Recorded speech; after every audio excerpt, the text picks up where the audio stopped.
screwed. Mm. But everyone else was perfectly fine. Chase, do That's you know crazy. what chopped and screwed? Do you know what chopped and screwed is? Yeah, like, chopped up and like a remix, basically. Yeah, but it was like my voice sounded slowed down, and everything I said it would just it would do that, but it was only me. I remember that episode. There was an episode to where like I just was laughing. Normally I will skip past stuff like that, but like you and Pimp were like a straight up beat. I was like, actually, like I like this. It's like remixed it. Put a nice beat under it. You're like, damn, fuck, I'm feeling it. But yeah, what's up, everybody? This is Scarcasm. I'm Crucial Chase, and we have Scarfinger in the building. What's up, dog? And we have a guest on, which is Chaffee from the Games We Don't Play podcast. Hey, what's up? What's good? It's pretty good. Are you gonna say everything over again, like because we already had the intro? No, because that makes it canned. If we were to have just recently had a conversation, I would say, Games We Don't Pod is like, we don't have time to play games, like how you guys probably don't have time to play games because you're committed to like all kinds of other stuff, like the games you just don't have time to play. Maybe, for example, like your kids playing Fortnite and they want you to play with them, but you don't want to do that because you got other stuff to do, like watch shows on Hulu. Oh, recap. Yeah, I do notice to where I'm like, man, I would love to like get into something to where I'm just grinding for hours and I can just listen to podcasts. But then when I do that, I'm like, I could be playing this other game that I can knock out in 5 hours, or like the story game or something. Why am I wasting my time just doing this mindless stuff, even though it's fun? Yeah, see, I'm not wasting my time. Here's the thing. One of the 5 games that I'm supposed to do that recording about, you might want to try this, Chuffy. We got asked a question about what are the 5 games that you just keep coming back to. Yes, I know. I've heard you guys talk about that. Yeah, so you might want to try that. Like that's a good show topic. But like one of the games that I really keep coming back to is NCAA football. And it's really sports games are the ones where I can play the game and I don't necessarily need to listen to what's happening and still listen to podcasts and do all of that kind of stuff, because I caught up on podcasts because I've been playing a lot of Live 19, and I basically ran out of podcasts. I even quote about Everyday Gamers. Like, when do I do that? even the episodes where it was where they re-uploaded old episodes. Yeah, I'm completely caught up. So like, nice. And that's all because of Live.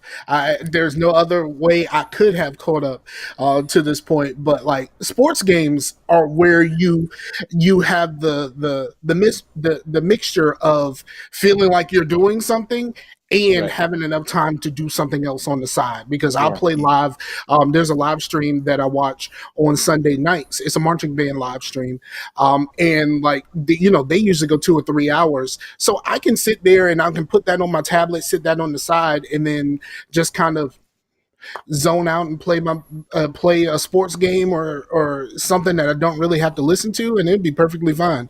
Hell, the only thing that I have to listen to in live is knowing when the shot clock or when the quarter is getting ready to stop. And that's but not even that. The controller vibrates. And I totally get I get what you're saying, because like for me it really depends on the mood too. Like, if it's the end of the day and I'm tired and it's like, I've already got the dinner ready, the kids are in bed, my wife's like settled, like I've put it all out on the table for the day, I don't have the energy sometimes to want to dip into like a story mission. I'm like, I just like all that. I'm just like, I just want to blow shit up, So sometimes I do dip into like the one game I've been playing a lot is Realm Royale, which is Fortnite without the building. And it's a lot of fun because then I just shoot shit and it's simple. It's like the baby version, And so like that's a ton of fun because I could just burn time. And like you said, I have one AirPod in, I'm listening, I can hear what the rest of my family's saying, I can do the thing. and just zone out. But the game I do go back to quite often is Skate. You know, I have it on the backwards compatibility because, like how you said, like for you, it's like the two, like, well, one, grew up in California, like I'm still out here, like I mean, I've been skating since I was a little one. I'm an old ass man now, but I still have a skate ramp in my garage. I just got like a new skateboard for Christmas. Like I'm still out here trying to break bones and shit. So I don't know what I'm doing. But the breaking bones part has always been my problem. I was decent at just the basics, like stand on this thing and kick push and just kind of ride it out. And you know, like even sometimes, you know, when I was younger, you just kind of be on your knees and kind of kick pushing, like doggy paddling. Like you go right down from your front door down the sidewalk to the sidewalk, you know? Yeah. So like that's pretty much as far as my skateboarding career has gone. Yeah. You see, and that's why with the skate games I can still I can live the dream. I can do the grinds, do the ramp, like do all that stuff. And then like I said, zone out. Like I can do that for a long time and not feel like I have to accomplish something. I'm just like, no, I'm good. I'm just skating. So let me ask you a question. Yeah. What is it about Skate that brings you back as opposed to some of the better Tony Hawk games? You know what it is? Skate is more realistic. Like Tony Hawk definitely has a place, but Tony Hawk is not foundational. Like, you know, when you're doing like a 720 and then a backflip, like it's those large combos. Like that's a whole different thing. Whereas like the skate games feel like skateboarding. Like you can only land like one or two tricks in a combo kind of thing. There's some ridiculous stuff you can pull off, but for the most part, it's like it's more grounded. Like it's more grounded. So like stuff like when my character, like because I didn't do the trigger combination properly, I'm not getting a good pop in my ollie, so I'm not high enough. Like that's just real. Like I've had those moments where I'm just like, oh, this is like a terrible one, and I clip my feet on a step and I fall over, and I'm like, no, that feels right. And that's what I was saying. Like that's why that connects with me, because it's living that like external thing. Like it feels like what skateboard feels like. Whereas the Tony Hawks, those are just wild fun, but they're not grounded. Like how you're saying. I think that's probably the best word to use. Because I didn't skateboard, but I was like skateboard adjacent, I guess you could say. But I rollerblading or what? I played a lot of punk and hardcore. Like I was in a couple of bands and stuff. They go hand in hand. Yeah. So when I played skate, like in Tony Hawk, you would like press the A or the X to do things. In skate, you would use the thumbstick to like. It was almost like you were doing like half circle things. Yeah. So because just skating around and you would just tip it and like move your feet a certain way. It felt good. And even from a non-skateboarder, like it felt good, you know? No, and that's totally true. Like there are like things you could do with the thumbsticks where you see the character's feet shift and it's like, that's real. But like, whereas Tony Hawk, it's just X, O, triangle, and you've done it. But that Tony Hawk soundtrack though. I mean, that was awesome. You should get the Tony Hawk soundtrack and play it while you play. Shout out to the first demo that had that Superman song over and over again. Everybody knows that damn Superman song. Yep, that's right. Man, that demo, everybody played the shit out of that demo. Yeah, because that was back when they actually gave us demo discs. And like that demo disc had everything. Remember the Armored Core demo? Yes. Yeah, man. I still got a gang of those discs, like just hanging around because I was like, oh, these are memories. And then I remember I still have some. Or when you would go to the store and you would just see like all the demo discs rip out the back. Like they all had that cellophane packaging, just like no disc. Damn it, man. But yeah, so much, because like one of my favorite games and it was just really, really weird, but I played it on a demo, was this game called, it was PS1 era, Oh No, Mr. Domino. And so you're a domino and you have to like basically like knock them down in like a chain of events, right? But like you had to, in a sense, like murder people. So like if your dominoes fell, like one domino would knock a toaster in the tub and then the girl would get electrocuted. Like it was weird, man. Like it was so strange. And it went on this rotating platform. Man, I'm telling you, that game was like, that's kind of when I really like. It was very Japanese, you know, like, and so that was one of my first like entries into like, oh, this is not an American style. Like, this is way different. Yeah. But without that demo, it's leaving to Japan to be like murder people in style. Yeah, very cutesy. Like as the girl's dying, she's like doing the peace sign with the heart in her eye type of thing. I love the electricity. Right. Sizzle. That game was a trip. It's so good. I'm gonna get such a tan. That's hilarious. Mm-hmm. So yeah. So like, what things have you been into lately? I know you said you don't really get to a lot of the newer stuff. I don't either. I did play Crackdown and Anthem. Mm-hmm. I think I talked about those last week, and I kind of haven't been back. I really want to play Anthem, but I just haven't had the time because, like you said, like it gets really late at night, and it's just like I don't really want my brain to work for an Anthem, and I need something I can pause. Mm-hmm. Yeah. That's been a big thing for me is the pausing. Because when people said I dropped off of Destiny 2, I did at the same time, but it wasn't because I was like pissed off at whatever they were pissed off at. It's just it happened to be when my second son was born that I was like, yeah, I can't do this strike right now and just like say, yo, leave me alone for 40 minutes, you know? Right. So that's why I stuck to mostly RPGs, JRPGs, anything turn-based or something like that, to where it was just like, yeah, I can get up right in the middle of this fight because they'll wait. I don't remember like what podcast I heard it on. I think it might have been like an episode of like PSVG, but one of the guys said, because he was talking about how he fell off of Red Dead Redemption 2 because of the time. Like when it takes you, 5 to 10 minutes to travel from one location to another before you hit a mission, he's like, I can't do that. And so the phrase they used was like, a lot of new games aren't respecting a mature gamer's time. And I was like, yeah, I think that's really it. Like I would play more of the games if I didn't have to if I only have 30 minutes and half of that 30 minutes is traveling, I'm out. Like I can't do it. But also a lot of that comes from if a game isn't over 20 hours at least, people are like, this ain't worth $60. Right. And for me, my sweet spot, like not gonna lie, if a game is 8 hours, perfect. That's my jam. Like, because it's enough for me to be able to finish it and not be like 3 months down the road going like, wait, what was the story? Right.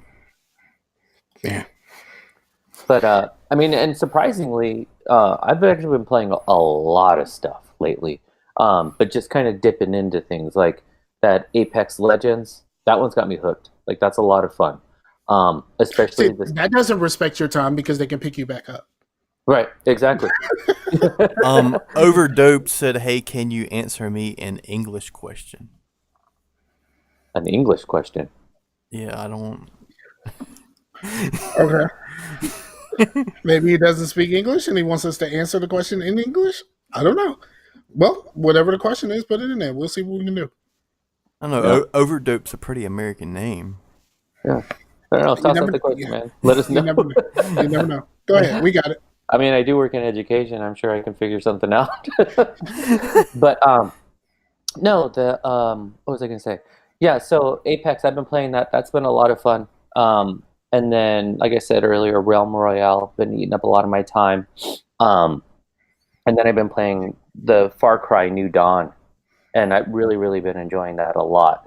I was never really a Far Cry fan, and it was more just the mechanics of it. I always felt like the characters were on wheels. So when your character starts to run, it was almost like you could feel their momentum start to build, like a car, and then it was just like they're just zipping, and it didn't feel like realistic, and they weren't heavy. They were too light. But this one I'm liking. I'm really enjoying it. So that's kind of like a lot of stuff I've been playing lately. And then for some reason, like super random, Angry Birds 2. Just out of nowhere, I was like, I think I feel like playing Angry Birds. So I've been getting back into that. Yeah, my coworker plays a lot of Angry Birds during downtime. Mm-hmm. And she's all about it. She's all about that life. Play Angry Birds and various match 3 games. She's an older lady, so. Well, we have the question. So I am from Germany, and I need to complete the English exercise. What I decided will just go over has been quickly. I need to set these words in a row. It ends with the word upon. Okay, so he needs a sentence with upon? It was like, what the words are, what I decided will just go over has been quickly. And you have to rearrange them with it making sure it ends with upon.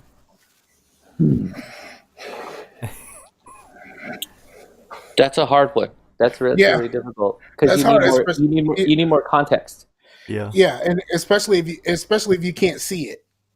Yeah. Right. Yeah. It's on Twitch.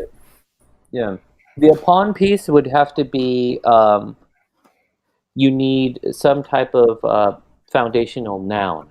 So what is it the task you're trying to do? Are you putting something maybe it will I will go over what I decided.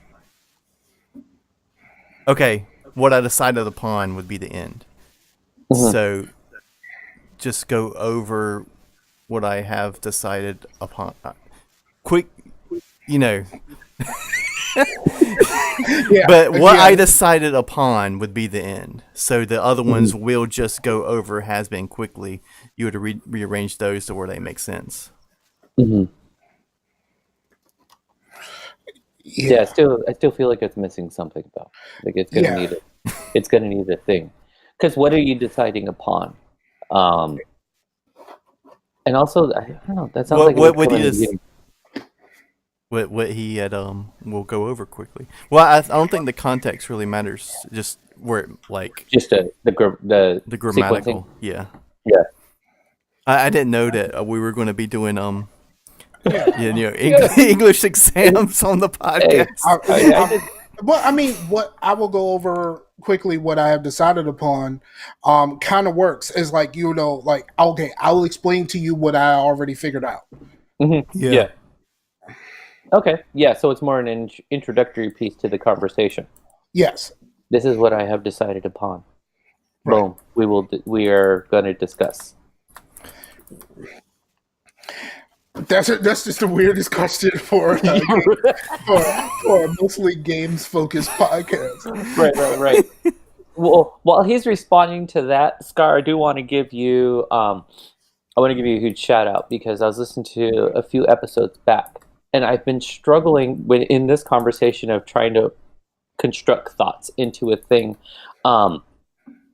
I've been struggling with being able to tell people that 21 Savage is not mumble rap and contextualizing what mumble rap is. Because I feel like people are on some old man shit that everything new is mumble rap. Yes. And I'm like, you're wrong. Like, stop it. Like, 21 Savage is not mumble rap. Like, that's different. That's and even the people who were a part of mumble rap, like the Migos and stuff like that, mm-hmm. more of their current stuff, they're actually trying to rap. Like they move past it. Yes, there are some there are some people who are still in that, but no, I think a lot of the pioneers of it, or the people who have made it as big as what it was, they've all moved on. Kind of like how I watched this video about what's wrong with modern country music. Mm-hmm. And basically country music is going through a phase right now where the modern country music is basically making snap music. Mm-hmm. And trying to explain this to people who don't know very much about rap. They don't understand what snap music is, where they're using the snaps instead of using a snare. Mm-hmm. But my coworkers are mostly white and they love country music, and I despise country music. But trying to explain, we've already been through this in hip hop, where the snap music was the Laffy Taffy and all of that kind of stuff, where using snaps instead of a snare, and country music is going through that phase right now, and I'm trying to explain hey, this is just a phase. We've already been through this. And you know what? And to say it's a phase too is I think really, really appropriate, because it's almost like where rap and hip hop culture shifted to modern day hip hop. Like it's now accessible to everybody because the current like popular country music, you're hitting the trap beats, you're doing the snaps, you're having the low bass lines, like it's in there. It's just now the message is still country, but the sort of musical structure is like way different, and so it's like it's just being accessible to people. And that's part of the reason why I hate country music, because country music and people who love country music, they always stress authenticity, but it's not authentic at all. Like my girlfriend loves country music and I don't, and I've said this a million times. You would think the more modern country you listen to, the more you think they really love Chris Brown. Because like all of these songs, all you have to do is change out the like the slide guitar and some of that other stuff, and add a little bit more electronic sounding music. I was gonna say, take out the synth, put in the guitar, you got it. It's the same. Yeah, and like in a lot of these songs, Chris Brown can sing them, and it's the same song. It's the exact same song. It's just like they really, modern country really loves Chris Brown. I mean, he beats up women. He's got police troubles. He got police trouble. Gets in fights in bars. Like they type of shit. It fits. but yeah, like I think a lot of them have evolved in a way. But it doesn't. But for a lot of people, it doesn't matter. Like I have a friend who has a hip hop podcast, and he hates all modern hip hop, and even if it's like, because even if it's something that's not like just on the radio, like if it's something like Danny Brown or like like Earl Sweatshirt or something like that. But what this is what really happened.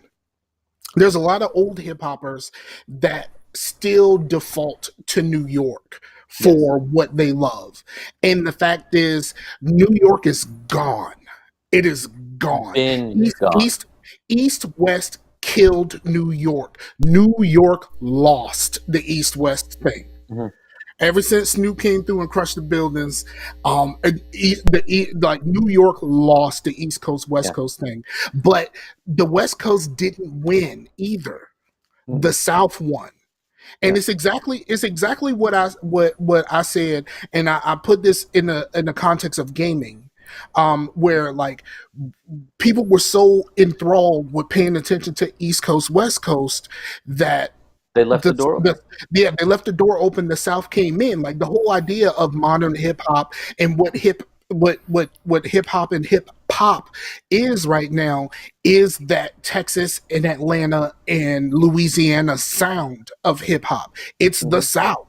The South won all of this because they were too busy fighting each other, and they didn't notice that the South slid under them and went above them. And you got people from like what's his name? The guy who had the guy that did Panda. A Designer. Yeah, Designer. Like when Designer came out, it was like, okay, you're telling me this is not from Atlanta? Like you're telling me that this is not Future? Like, wait a minute, this is Future though, right? Like, this so is now Future. we make the assumption that it came from Atlanta. Like, but Designer is from Brooklyn or something. Like he's from like Brooklyn or something like that, because the South came in and it took over everything, and now it has bloomed in places where we never thought this would have happened. And that's the same thing that's happened in gaming. While all of the hardcore people were a part of this foolish console war nonsense, the casuals slid in and basically asserted a dominance over what we do. And like what kind of things came with the casuals? Microtransactions, because the casuals for the most part were the ones that were on the mobile games, and like things like the popularity of things like Fortnite and stuff like that. These is all of the things that we would have previously attributed to the casuals. And you take that Fortnite, Clash of Clans to Fortnite, Plants vs. Zombies to Clash of Clans to Fortnite. Like you can see that continuum.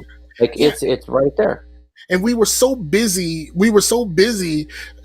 talking about, my mostly my black box is better than your black box, and it was just like, no, you know what? Yeah. I can play Fortnite and I can play it anywhere. Like, you know what I mean? My teraflops, my P's, all that stuff, and it's like, what is killing it right now? A mobile system called the Switch. Like, yep. You know what I mean? Like, yeah, absolutely. Because, and it's like he said, you have these two big ones fighting, and then who comes in? Nintendo. And they're like, oh no, well we're giving everyone they want. And now Nintendo's got the sort of place where we're hearing the rumors of like Xbox Live coming to the Switch. All these sort of like games that people didn't play are now coming over, being ported, and it's like you just left the door open. Like, yeah, because like the Microsoft Sony thing got so bad that the Wii just slid in there, and it's been on and popping, with the exception of the Wii U. Like, it's been on and popping for Nintendo since, and all of those Nintendo sensibilities have been in games, and then the mobile game sensibilities have been put into these games, and now we are like trying to rail against it, like microtransactions are bad and all of this kind of stuff. Like, no, like what happened this current generation, like the beginning of this generation, has been about power, how many P's you can put on the screen, resolution and graphics and all of this stuff. And we pushed this stuff so far that we let Microsoft say, all right, we're gonna take a break from all of this and we're gonna go make us a better box. And while they did succeed in making a better box, those games kind of slid by. It was like, we can't really focus on games because we got to make a better box. We can't focus on games because we got to make a better box. And like the incremental upgrade of the PlayStation Pro, PS4 Pro, was good enough for them to say, okay, we can still focus on games. We're just gonna make this a little bit better. But Microsoft felt the burn from all of that and said, no, we have to stop what you're doing. We got to figure out a new box. We got to put whatever we can to make this thing be able to compete, because they said they want P's. They said they want 4K. They said that they want all of these things. And then we go, well, Microsoft ain't got no games because you asked them to go make another box. Mm-hmm. Yeah, totally. Yeah, because you wanted the strongest, the biggest, and then to bring it back around again, who comes sliding in through the door? The Switch. What was it? 720p in your hand? And it's like, what happened to fucking the HDR and all that shit? Where it's just like, okay, we're still playing Smash Brothers. And in most cases, when you plug it into the dock, it doesn't automatically put it at 1080p. Yeah. It absolutely does not. It doesn't put it in 1080p. It keeps it at 720 on your 4K TV. So because the setting is automatic. So you got to go into the settings when you put it in dock mode and say, yo, bro, I need them extra P's. I need it all. Because and then there's games that like 2K. I play 2K. I played 2K on the Switch. I don't like it at all because of the microtransactions and such. But I've talked about that extensively. But with microtransactions, people are so mad that they keep putting them in games, but they're selling. So they're like, you guys are mad about this, but you're buying it. Because the people who are complaining about it are the East Coast, West Coast people that are complaining about it. And like the people who slid underneath them and rose above them, the South, are the casuals that don't give a shit. Like they don't give a shit. There's a reason. There's a reason why that Candy Crush still makes millions. I was just going to bring that up because I was going to say it's easy to drop a buck on Candy Crush a day. Like you drop $1 here and there, no big deal. You're good. You just get to the next level. And so now that's the ecosystem. Whereas like when we're looking at expansions and DLC that are costing $20, then it's like, I don't know if I want to do that. But then you look to the side and it's just like Fortnite's like, you want to buy the Battle Pass for $10? Yeah, sure. It's going to last me 6 weeks. Okay, cool. Why not? Like that's digestible. And so then again, it brings it all back. That microtransactions there. And like we look at it, like a lot of people don't know that, Activision kind of owns Candy Crush. Mm-hmm. Yeah. So like, then we were mad about Activision kind of owns Candy Crush. EA kind of slid in and bought a lot of these big time mobile games and all that kind of stuff. So the same people who are serving you these microtransactions in these mobile games decided, hey, why the fuck not? Let's just put it in these games and let's see what happens. And it just so happens that this shit popped off. Yeah, because to keep it in that same context, like I think that gamers in this current social media world are our worst enemies. And I'm talking about in the context we're using, the East Coast, West Coast, where the casual gamers, that third party, like, we screw ourselves because we bitched, and not all of us, but, I'm just using the general we. Like, we said we're not playing Battlefront 2. Like, you guys missed out on a good game. That game was fun. You said you wanted a story, they gave you a story. The flying's off, like, it's a fun game. But because as gamers we said we don't want microtransactions, they're fucking up, this is not fair, we killed the game. We deserve that because that's what we cried for and we got what we wanted, except with this other layer. Yeah, we also killed Andromeda DLC. Right, like, but it's what we get. Like, we can't have it. No, the casuals didn't kill Andromeda DLC. That's it. We like, yeah, the gamer. we did. I don't. Yeah, the general we, the general we, people in our sphere. Yes, exactly. Yeah, but yeah, it's a thing where the problems are our own.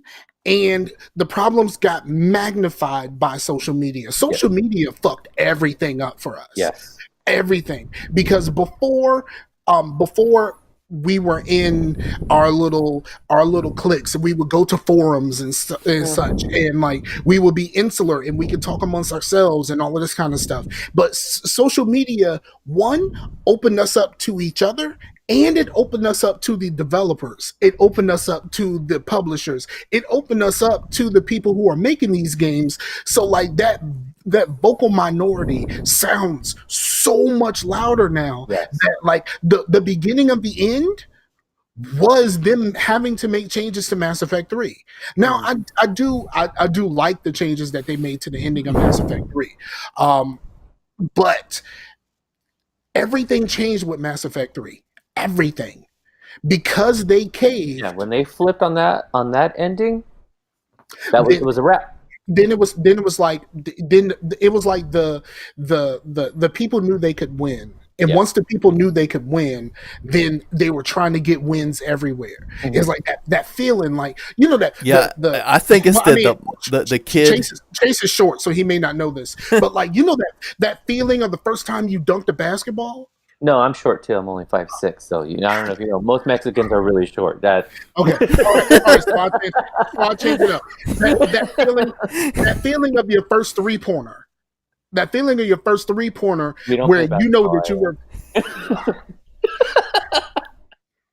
When I folded that burrito real nice and tight, and it like the bottom didn't fall out. Yes, let's go. Yeah, but see, it's like that. It's like that. You fold that burrito, the bottom ain't fall out, and you're like, "Holy shit, the bottom ain't fall out. I need to fold more burritos because I think I can do this now." And that's basically what happened to the community with that. Like, oh my god, why is everybody so short? But it like Chase, you're about the same height, right? 5'8". You are not 5'8". Yeah. What? It's because you're so damn tall. You don't know what 5'8" is supposed to look like. Yeah. I'm not even that tall. I'm 6 foot on a good day. Yeah, everyone's a little taller than me. But I mean, all in all, like to kind of connect it all together, it really is true. It's like we get so hung up, and we have this, like you said, it's like the vocal minority really pushes a bunch of shit. Like, if it's the gaming thing, it's like everything's terrible, nothing's good. All these new games, they're all bad for whatever reason. And then the same thing goes to the music, because like more than gaming, like music has always been like my shit. Like daily, I'm looking for new music, and I never wanted to be that old guy that was like, back in my day, we had real rock, we had real hip hop. Because I challenge people when I say 90s hip hop was not the golden era, because there was some garbage. But you forget the garbage. You forget that like you had like some of the worst artists in that time too. Were there gems? Yes. Was it a time when hip hop and rap really diversified? For sure. Yes, because it wasn't that New York boom bap like how it was back in the day. I totally get it. But it's that we don't want to get out of our bubbles. Like, to bring it back to 21 Savage, like that album that came out in December, that album was phenomenal. Like, anyone shitting on it, like, then you didn't listen to it. You just went with what everybody else said, just like how the same thing goes with gaming and social media. You're part of you just retweet it, and you don't have a thought for yourself. It goes, and yeah, what you said earlier kind of struck me, because I'm not a Far Cry person. Mm-hmm. I'm not a Far Cry person at all. I think the last Far Cry I really tried was 3. And I thought it was okay, but it wasn't my cup of tea, especially because you didn't have regenerating health. I did enjoy quite a bit of Blood Dragon.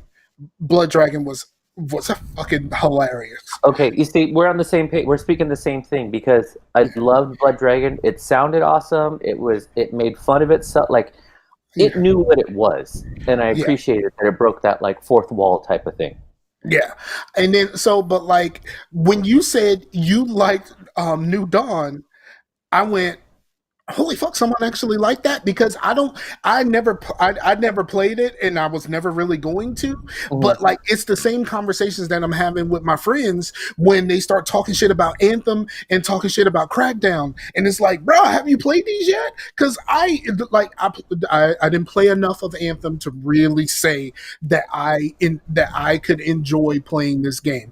But what the little bit that I played, especially the flying, was fucking fantastic. Like, I was really enjoying flying around and hovering and doing all of the things. And like, when I played a few hours of Crackdown, and I was like, this isn't that bad. It's just like, it's not really that much of a refinement over the first game, but holy fuck, this is more Crackdown. And here's the difference. Like, what you're saying, like, this is the major difference. You are telling us what you did. You played Anthem. You played Crackdown. Whereas everyone else is going, I heard that it's broken. I heard that it's more the same. And it's like, dogma kills everything. I can tell you exactly when I decided to stop listening to reviews and such. Like, I may come across something, but I don't internalize it for myself unless I actually played the game. When that Hillary dude at IGN decided to declare his love for Sony, who he was the editor-in-chief of IGN, and he decided to declare his love for Sony, I said then you can't be objective, and I can't listen to you anymore. It's bias. Yeah, I can't listen to you anymore. If you're the editor-in-chief of a website that's supposed to talk about all video games, or all of the big video games at least, like, I can't fuck with you if you pick a side. Like, that could be your personal life. Like, what you do in your personal life once you walk away from these reviews and all of that kind of stuff, that's on you. But the moment you decided to draw that line in the sand and said, I'm Team Sony, when you're in charge of everything, like, you basically made a Trump statement. Yeah. You just played to a certain group and just kept it as is. Like, that's it, so that you can enrage the other side. Like, I think that's a good analogy. I mean, like, on my end, like, I got a Switch, I have an Xbox, I got to play, like, I got it all, because I want to experience it all. I know that not everyone can do that. Like, Chase doesn't have a Switch yet. Why though? Get one. It's a definite. My Switch gets so much use because you could just. I love the instantaneous. Like, I pick it up, play, put it down, move forward. Like, it's great, especially when you're like I said, a mature gamer. But and so what I was gonna say though is, like, I get that I have a unique experience. Not everyone has that, but it's like, instead of just going to like the media outlets who are just going to tell you, like you said, if you're going to go to IGN and they're going to favor Sony, then you're going to be pissed. But there's other outlets too that are very like still pro Microsoft and how this new relationship is better than the other.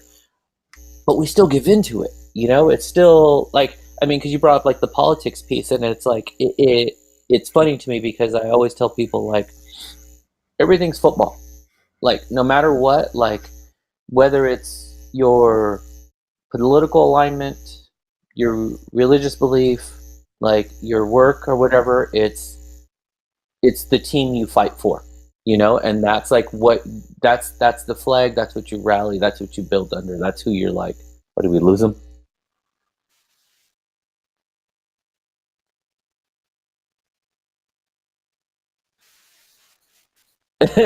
All right. Yeah, that's always the fun of like the podcast too, huh? Where you're just like, oh, we lost somebody. Always a thing.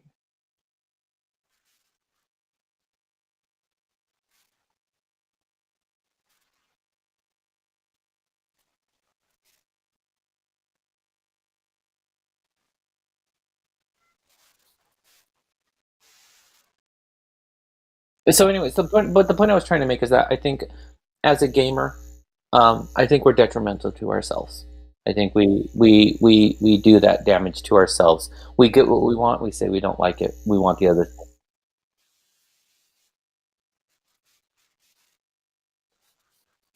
Mhm.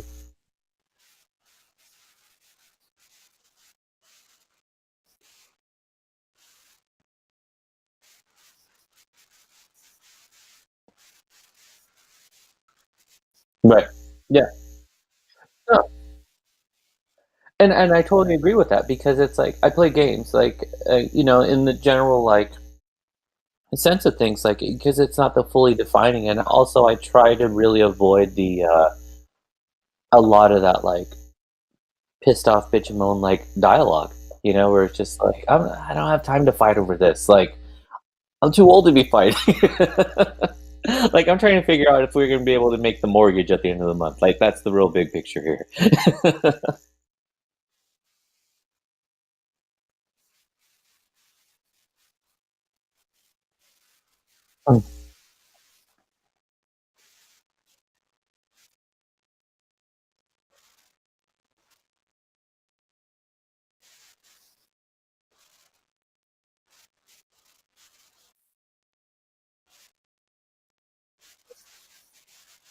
Mhm.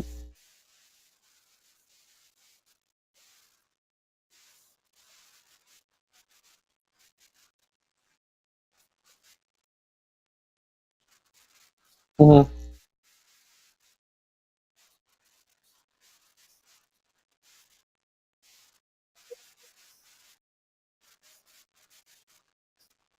Yeah. Yes.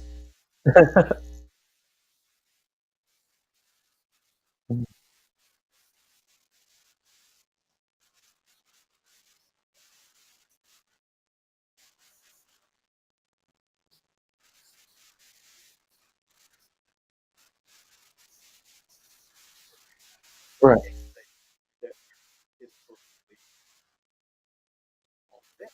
Yeah. Or it'll say like based on, you know. Yeah, and it's and what I usually tell people too, like when you know when they say like, oh, they find out like that I do play games or whatever, and they're just like, oh, but you're you know you're an adult, why do you still play? And I'm like, did you go to the movies when you were a kid? Yeah, and I'm like, you still go to the movies? Like, yeah, we still like it's a form of entertainment. Whereas you like to watch your movies, I like to control my movies. That's really what it is. And so when you talk about like getting into like historical accuracy and stuff like that, like I mean, think of all the things that happen in movies. Like we know the Avengers isn't real. Yeah, 100%. Yeah, exactly.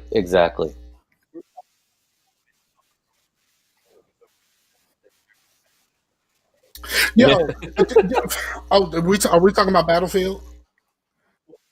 That's where that comes from. Most of that came from the Battlefield. Okay, so here's the thing. You mean to tell me that you really care about accuracy and like people like okay, before I start this conversation, I am a well-known hater of Battlefield. It is one of the, like, people call me a hater about a lot of things. Battlefield is something I truly don't like. Mm-hmm. Like, I truly don't like Battlefield, the whole series, except for the single player for Bad Company. The Bad Company single player is cool with me, except the controls. People really care about this in a game where, you know, you're in a war, you die and you come back. Yeah. like it's just that part of it right out the gate, just straight up. And like you care about accuracy in a game where if something is wrong with my tank, I just pull out a welder and magically the shit just works, and I weld. Like, something could be wrong with the inside of the tank, I weld the outside and it works. Word? So at the same time too, we just have crates of parts hanging out in every random home. You just collect them and then you rebuild your tank. yeah, like, and like, it's stupid. It's a video game. It, like, in most video games, it shouldn't be accurate. It shouldn't. Yeah. Like, just because you add bullet drop doesn't add accuracy to your game. Like, but they don't bitch about any of that stuff. They just bitch when, like, a female gamer can choose a female as their player in a multiplayer game. Yeah, well, and it's stupid. That's really stupid, because do you know, when I first got into podcasting, a lot of people thought it was really cool that a lot of people thought it was really cool that my ex-wife played video games, but like, she didn't even really play that much. It was just one of those things where she played video games, and a lot of people asked me at the time, like, how do I get my wife into playing video games, or how do I get my girlfriend into playing video games? And like, one of the ways to do that is to put stuff for them in the game.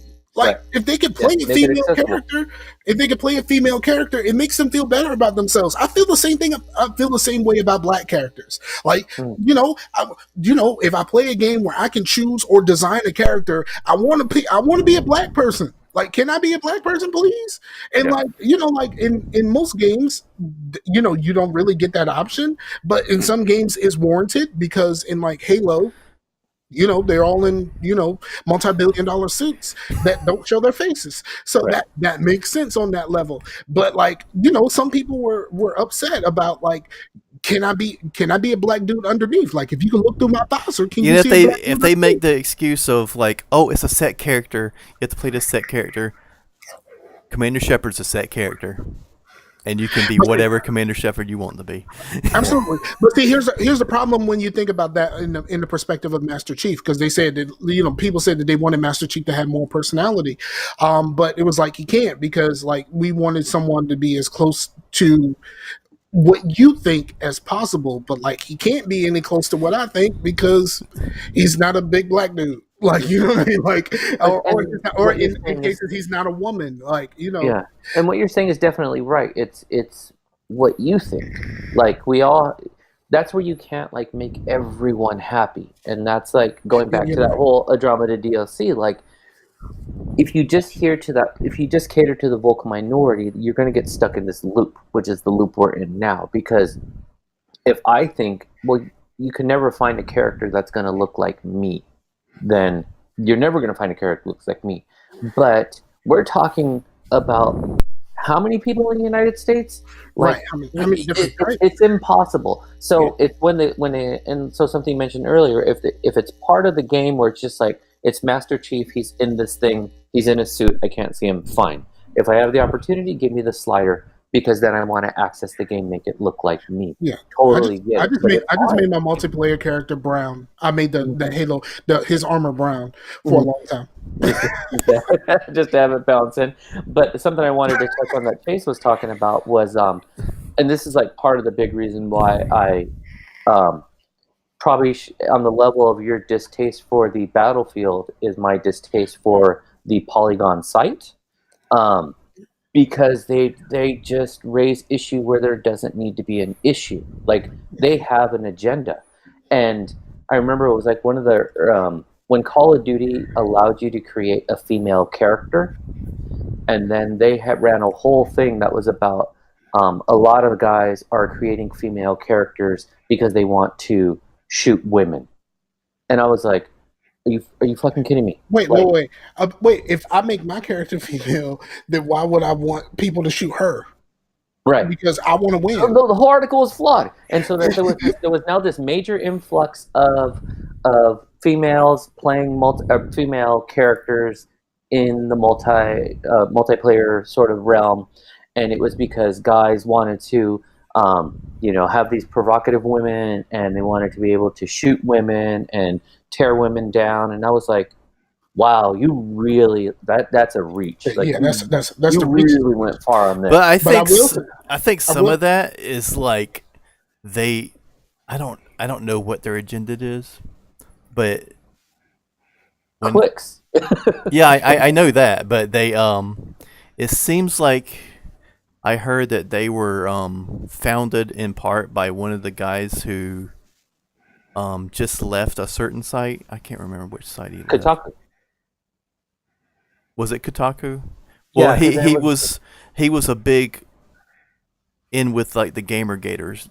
Yes, stuff. That's what I was gonna say, because there was the whole like the Kotaku, I can't remember what his name was. He left there, kind of joined Polygon to really head it up, and that's when the Gamergate shit really blew up. So maybe they're like, it's like this whole thing to where he's like making these articles to be like, this is a liberal article, this is how they think, and then it gets to other the alt-right gamers, the Gamer Gators to be like, yeah, look at those fuckers, and like Polygon's actually just fake news, just like anything else. I mean, I don't know. I'm just thinking. It's the same thing that's what's happening at ESPN right now, where a lot of people accuse ESPN of being like so liberal and all of this kind of crazy stuff, where it's just like, okay, the only thing that changed at ESPN is there's just more women and more people of color. Like the content didn't change. It's just all they did was added people. And then they got rid of Kurt Schilling but Kurt Schilling, it wasn't that he was like super Republican guy. It was like the same thing that happened. The same thing that happened to a couple. Kurt Schilling was the opposite of super Republican, wasn't he? No. He went super Republican. Yeah, he did. He went full in. Okay. Yeah, but what happened was he ended up getting fired, and a lot of people kept blaming that on the liberal ESPN. But it was like, okay, ESPN said internally, we'd like to remain as neutral as possible. He kind of said some things, and they was like, come on, man, we don't need you to do that. Like, we need to try to be as neutral as possible, because like we have NBA contracts, we have NFL contracts. We like to remain as neutral as possible. And he just kept doing it, even when they kept telling him like, we don't need you to do that, like we would like you to stop. And he just kept going. And then eventually it was just like, all right, fine, we know you're not going to stop, so we're gonna have to let you, we're gonna have to put you on the street. So like that is what happened. But the discourse was like, ESPN hates conservatives and they hate Republicans and all of this kind of stuff. It's like, no, my man was openly breaking the rules over and over and over again. And then a lot of people said tried to bring up the same thing about Jamel Hill. But like her thing was set on the thing that she said about Trump was on her private Twitter page, and that came back to bite her also. Like, but it's just like ESPN said, we don't need you to do that. These people went out and they did what they did anyway, and ESPN has to be like, well, I can't really. Yeah, because I think with what you're going is like, there's so much like in the media that's like a hybrid, and I totally agree. I think they're really trying to let's just talk sports. Like that's because that's already debate enough. Like you can go all day just on talking about one game, one season from like 10 years ago and have people be at each other's throats. Now you add in the layer of like, political alignments, and it's just gonna flame it in a completely different direction. But when you look at like modern media, like it's all like everything's all kind of meshed together. One of my bosses just have one place to just like, I just want to see sports. Boom, done. One of my bosses at my job is a conservative, and He is all about that Fox News life. And do you have any like people who are religious Fox News watchers and readers in your lives? Like that is like some of the stuff that he just comes in and say, "Hey man, did you hear about this?" And I'm just like, what the fuck kind of shit do you read? Like, you know what I mean? Like, it's just crazy. And like, in trying to go too far in one way or the other is the biggest problem that we're having in society in general, not just gaming, not just politics, not just sports. It's just like everybody is so worried about the other dude on the extreme that no one is paying attention to the people in the middle. And in the middle is where we all should be trying to meet each other. Yeah.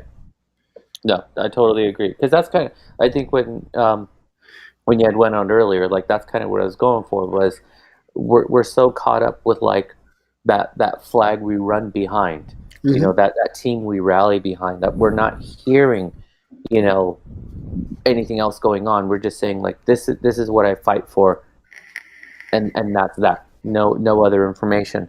Like I just got my taxes done like a couple weeks ago, and the guy who does my taxes, like, he's super, super conservative. He's always got, like, the radio on. And he's always asking me stuff. And I'm just like, man, do we got to just, like, do my taxes? Like, I don't have to get in this conversation with you. But so as he's hearing all this stuff, he's asking me, he's like, you know, I know you go in the other direction. What do you think? And I said, listen, I go, nothing's perfect. I go, so let's just start with that. I go, but number one, do you really believe topic A is a reality? Well, I mean, when I really think about it, no. And I'm like, okay, but as you were listening to it, you were saying out loud, right, that's true. I said, now then the topic B came up. I said, and you were still doing the same thing. I said, it's not until you paused and detached yourself from the conversation did you kind of think like, man, that was some wild bullshit. And so like, you know, and like I said, he's hardcore, like he's in it. And so my return wasn't that great this year. And so I was like, what do I need to do, man? Like, what is it? And right out the gate, he was like, you need to vote Republican. And I said, why? He's like, because you'll get your money back. And I said, okay, but why am I... Well, hold on. So I go, wait, so tell me how I got less, like why I got less, significantly less this year. And he goes, oh, man, he goes, I know I voted for him. He's like, but Trump really fucked us. Like these tax brackets, he's like, these things, this, that. Like, he went off for like 20 minutes. And I go, but you just told me to vote Republican and that would benefit me.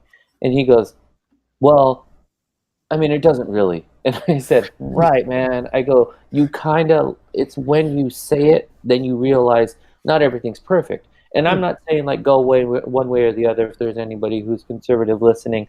That's not what I'm saying. Like, it's the bigger picture. Like, is this good for all of us?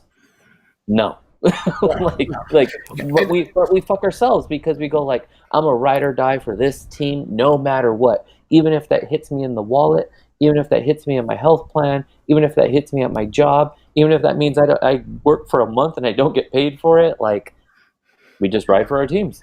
I write for Xbox, I write for Sony. You know, like that's it. Yeah, the crazy part about that is like when this tax plan went through, a lot of people were talking about how this was going to benefit us and all of this kind of stuff. And the people who were against it, they all said at the time, this doesn't benefit us. This benefits the people at the top. Like the people at the top, like you know, like it's coming out now that like Amazon doesn't have to pay any taxes. Like they're getting a refund. Yeah, like Amazon doesn't have to pay any taxes. What do you mean? Amazon gets the earned income credit. Yeah, they get the earned income credit from all of the employees. Like, are you fucking kidding me here? And then so a lot of them were very much for the tax plan. And then when they when they're getting their tax returns and they're just like, this isn't what I expected, and then they're just stopping. They're not saying anything more. They're just saying this isn't what I expected. Trump 2020. It's like And then like there was this thing on Facebook a couple months ago during the shutdown or whatever. Someone put there's millions of immigrants, illegal immigrants that are still collecting paychecks. government employees, how do you feel about that? And at the thing that it was shared from said like Trump 2020, and I was like, well, your answer is right there. Like even if you think that these people are getting paid, the reason why the government employees are not getting paid is because of the person. Like it's right there at the top of the post. Like this is the people, this is the person who's in charge of this, and this is the reason why these people are not at work right now. So like, don't ask them how they feel about it. As the person who was in charge of them not being at work. Yeah. And then another Facebook post, and this is spot on. And this doesn't have to deal with just politics and religion.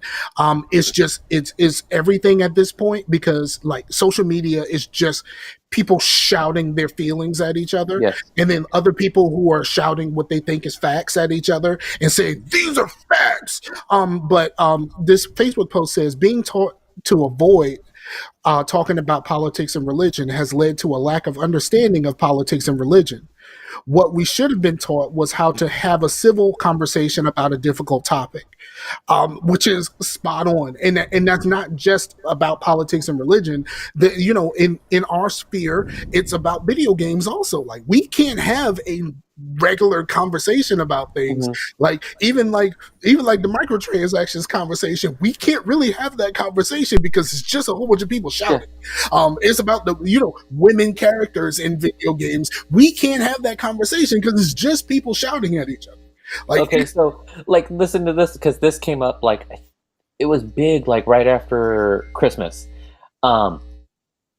People were the old argument of batteries in a controller versus rechargeable became a thing again, and I was like, we're still arguing about this? Like, yeah. Who cares? Like, I don't give a fuck. Like, so because you can, if you want to put batteries in your controller, fine, knock yourself out. Like, you want to buy the recharge kit for your Xbox controller, I don't care. Like, that doesn't change my life. Right. You want to have a PlayStation controller that charges, like, fine. Like, but it's like, especially it's the fact that I have to tell you are wrong because you want to have batteries, or you are wrong because you want a controller that has an internal battery. Like, it's not wrong. It's just what I chose. Like, who cares? Keep it moving. It didn't take several patches on PlayStation to get that thing to last longer than an hour. Right. I do want to say one thing. It's like I bought these, which is like the Energizer one. It has a little base. It like sits in. Well, 2 years ago my Xbox got stolen, but this controller. No, the controllers did, but the charge base and my extra battery that I had didn't. Mm-hmm. So I still had this battery and I still had the charge thing. So I went out and was trying to just buy one battery. I saw one that was Nyko. I couldn't find the Energizer one, but it looked the same. But the Nyko one, the little thing right here was just a little bit lower, so it won't charge on the thing. So I have to buy another thing just to have two of the. And I can't. Mm-hmm. These have been the best batteries I've ever bought. These Energizer ones, and I can't buy them without the base, and I can't find anything that's like just the Xbox, not a third-party thing, which is really frustrating. It's surprisingly really hard, but that brings this whole kind of microtransaction. Like, a lot of this conversation is like it's all a circle, everything connects. When I chose to buy a PlayStation 3 over an Xbox 360, like, my friends lost their fucking shit. They were like, you're wrong, you got the wrong console, you should have did this. And I go, listen, like, if I buy a PS3, it's already got a Blu-ray, Wi-Fi out the box, like, I don't have to buy a charge kit, I got the cable, like, I'm good. Like, I calculated it, and I said, but if I buy the 360, I have to buy and this is early on in the gen, I have to buy the Wi-Fi adapter, I have to buy the plug-and-play kit. Like, it wasn't doing the Blu-ray at the time, because remember, that was the HD, Blu-ray disc thing. HD DVD. I still have two of those drives. Right. You see, and so it was like when I did like the amount of money I had at the time, it was maybe $100 more for the PS3, but when I calculated all the other things I would need to buy, then I would be paying like $150 more. So in the end, I got what I needed for the price that I wanted. But man, that's sort of that entry point to like your microtransactions. If I wanted the better console, then I needed to buy the battery pack. And then, oh, you want Wi-Fi? Guess what? You got to buy the other thing. Like there's these little gates. Now we just accept it. And we just go, oh, well, it's fine. This is, I got to buy the extra thing. I got to buy the extra thing. Fine, whatever, Yeah. And so it's just nuts. Yeah, we accept all of this stuff, but do you remember what the horse armor controversy? Like, oh, shit. I forgot about that. Do you remember that? Like at the time, that was huge, and it was like, because this is just a skin for the horse, it doesn't actually do anything. Right. It's just a skin, but like. And then like people are like really railing against like the Anthem skins that are like $20. It's like, well, just like the horse armor, you don't really need this. So like, why are you mad? Like, just go play the game, do what you gotta do. You don't really need this. So we were pissed that the horse armor was just a skin, right? And we wanted, if we were going to pay for something, it needed to do something. But then we did not want to have play to win, where you buy a thing that gives you an unfair advantage. So now we're back to Fortnite, where it's like you just have the skins, no play to win. You're buying packs of skins for like $20 for a glider and a alternative outfit. Like, we're back to square one. Yeah. It all comes, horse armor. If you don't name this episode Horse Armor, I don't know what. Like, the return of horse armor. Got it. Because that's really what it is. It's from those moments. We got what we wanted. We didn't want it. We wanted it to change, but we don't recognize that we're just back to square one again, and we're going to keep complaining, and it's just going to keep happening. It's so dumb. The complaining isn't helping anyone. Except for when you complain, when you get enough people to complain and do a multi-100-page document about Mass Effect, like that might actually do something. But I mean, but oh my god, that Mass Effect stuff was just the worst. That was wild. The worst. But it's really crazy, and the biggest problem with all of this is like, how exactly do we fix it? That's a really good question. I think it gets fixed in a couple ways.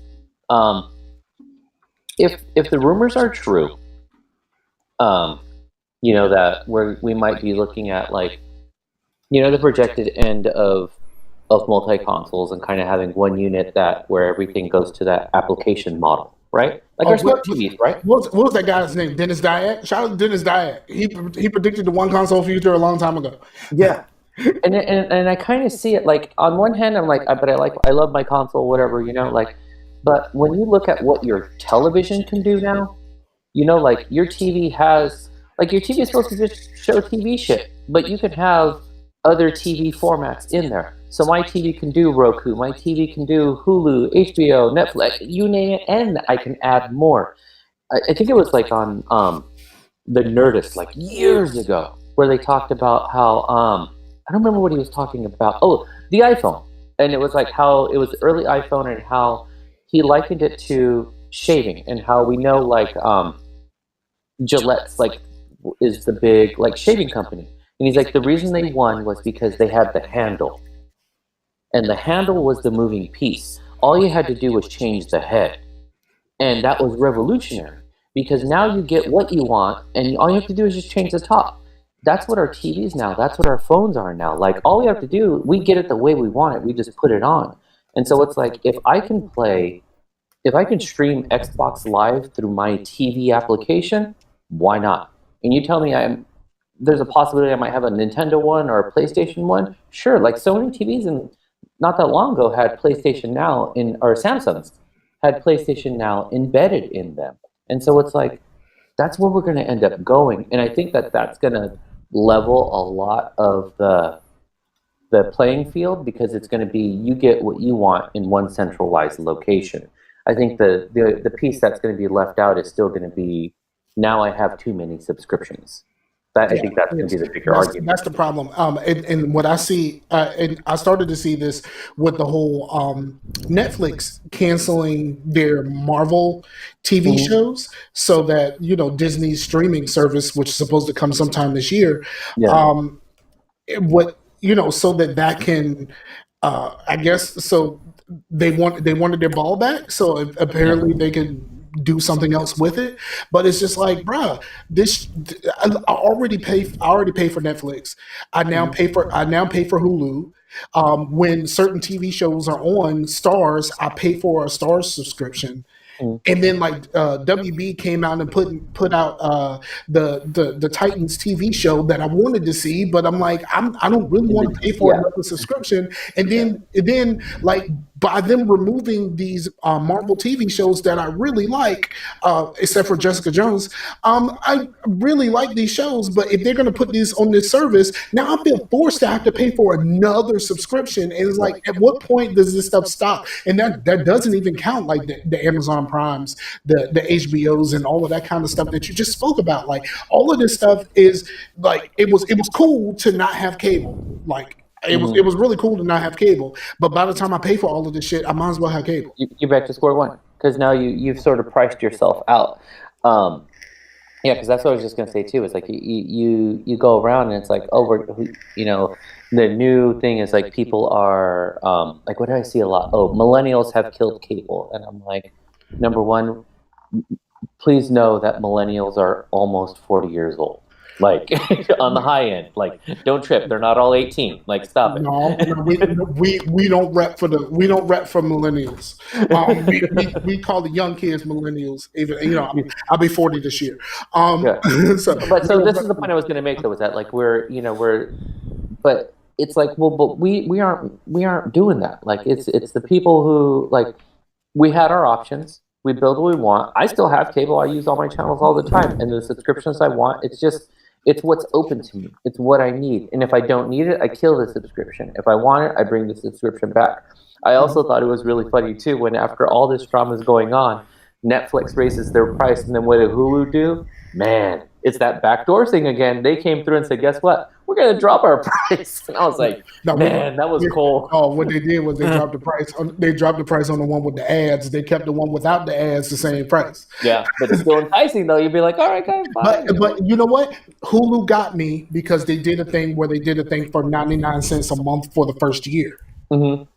And that's how they got me. It was like, oh, it's only $1? All right, cool. Sure. But see, now I'm in the position to where as I'm watching a lot of stuff on Hulu, and these commercials are getting on my fucking nerves. So like, if I was spending the normal base rate for these things, I would have went ahead and just upgraded to the one without the commercials, because these commercials are getting on my damn nerves. But because I'm only paying $1, I don't want to go from $1 to 13 or whatever it is. Like, if I was going from 8 to 13, I would have been like, all right, cool, or 6 to 13 now. But like, I'm just doubling the thing, doubling my price, so I ain't got to worry about the ads. Which features the Fortnite ad now. But like, it's one of those things. And then like with the Netflix price hike, like, people were losing their shit, and it was just like, oh, they just keep raising the price and they're taking things away and blah blah blah whatever. And I'm like, bro, it's $2. Yeah. But I read an article that said that blah blah blah whatever. It's $2. Yeah. You know what I mean? Like, what this happened to me at my job before. I used to work in self-storage, and we send out, every once in a while we send out rent raise letters. Sometimes they're staggered. Sometimes we send them all out at the same time, basically. So this lady got her letter, and she came in and she let me have it. Like, about her rent raise, and she was like cussing and fussing and just arguing, and I'm just like, well, ain't really nothing I can do about it, because like, corporate said send this letter out. I sent the letter out. Like, I don't have any control over this. Yeah, I'm just a man in the middle. Right, you need to tell them blah blah blah blah blah blah blah blah. And she just going to fuck off. And this one lady that was coming in to rent a unit, she just stood back and she kind of watched most of it.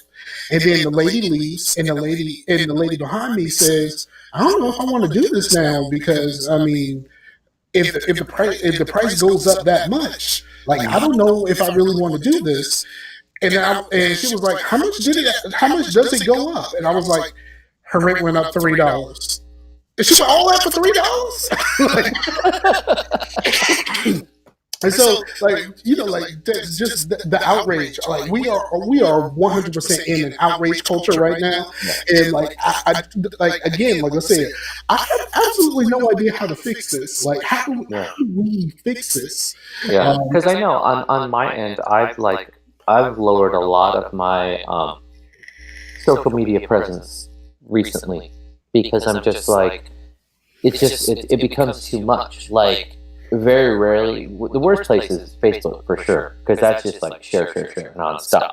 So like it's like diminished, or even like then after that it was like Discord, because then it was just too many channels, and then like very exclusatory, like where you go and say something, we're not about this, so get out. And I was like, oh shit, okay, never mind, I just asked a question, you know. So it's like very little by little, because it's just like I have to regain my own perspective to have my own sanity.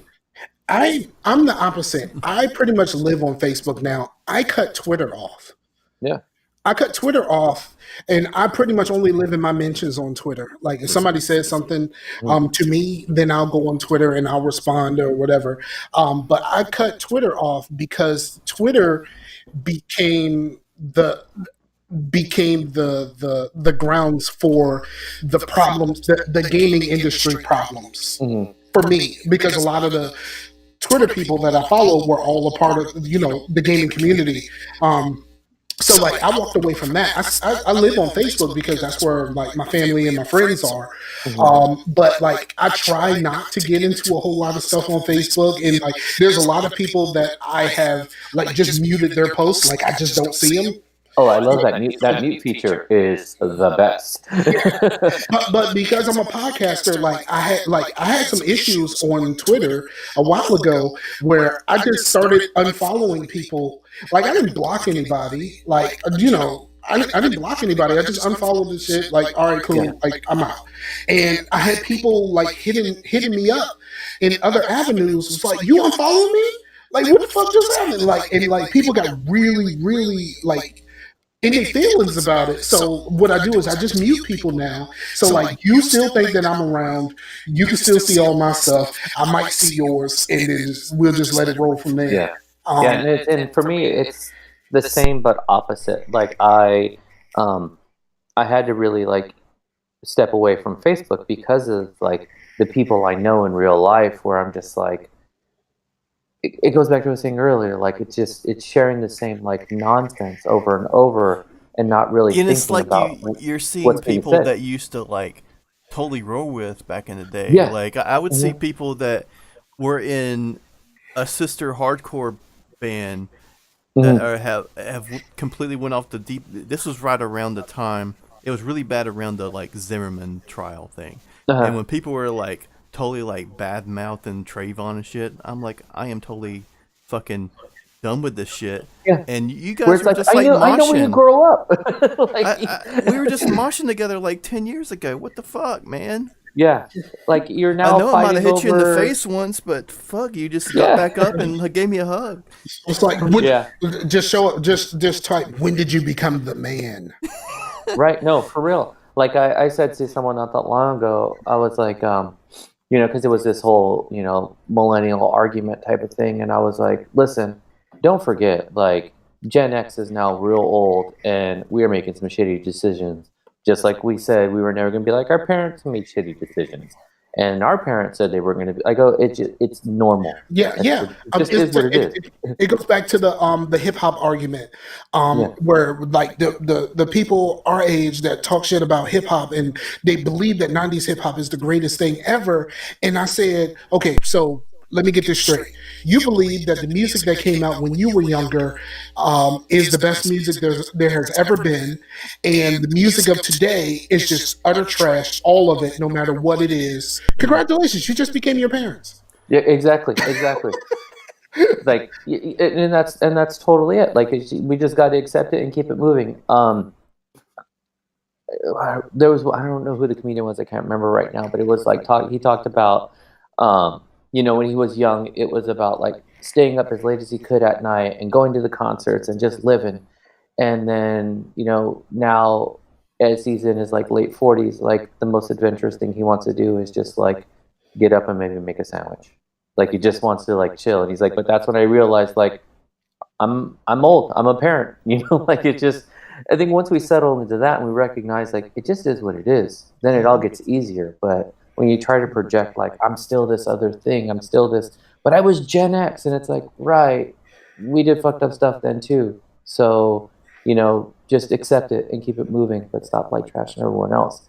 But that's, so how do we fix gaming? How do we fix everything else? It's like, I think just that recognition, like, what am I contributing? What am I giving into this? Like, am I making the problem worse, or am I offering a solution? I think right now it's just make the problem worse. I think the only way that there's two ways that all of this is going to be fixed.